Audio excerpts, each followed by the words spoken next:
Това е демо на съществуваща система за работни карти.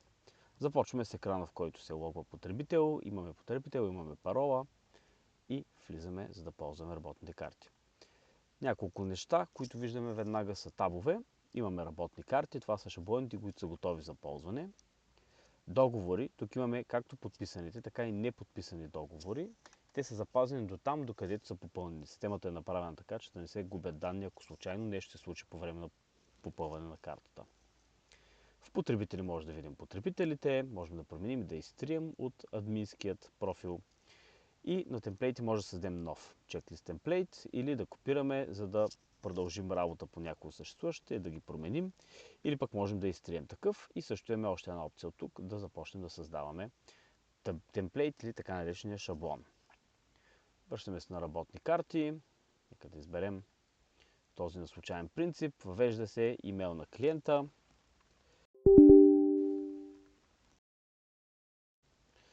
Така, имаме дата. Имаме данни на фирмата, за която, разбира се, са направени тези карти. Тук може да имаме и друга по-дълга, по-съществена информация. В случая имаме лого и телефонен номер. Възложител. Добавяме адрес, като полетата могат да бъдат конфигуруеми и да сложим други неща, които са необходими.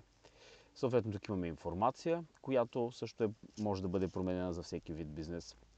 След което имаме по шаблон добавените. В случая тук имаме труд, т.е. това са услуги и смятаме труд.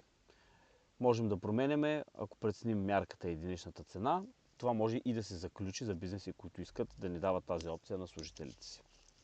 Така, добавяме нещата и те автоматично влизат в общата цена. Накрая, това, което виждаме, всъщност имаме опция да добавим други и да добавим колкото редове искаме за неща, които са пропуснати.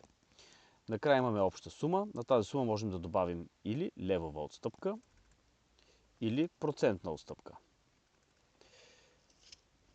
На втора страница, в този конкретен случай, сме сложили цените и всъщност материалите, които са отделни от труда. Могат да бъдат на едно място, могат да бъдат на две отделни отново. Това вече според зависи как е удобно на клиента. И на същия принцип, доста елементарен, се добавя каквото е необходимо. След това имаме на същия принцип левова или отделна отстъпка, специално на материалите. Тук изискването беше такова, да има два варианта за отстъпки, веднъж на материали, веднъж на труд. Имаме още малко информация, пак можем да си добавим ред и имаме обща цена.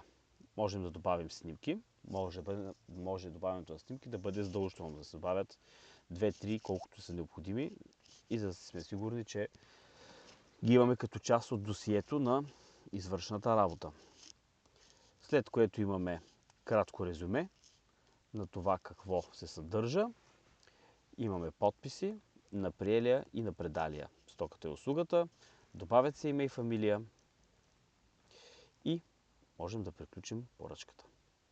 След натискане на приключване на поръчка се получава два имейла. Един имейл при клиента, един имейл при доставчика на услугата. Това може да бъде конфигурирано и да се получават повече или по-малко имейли на повече или по-малко места.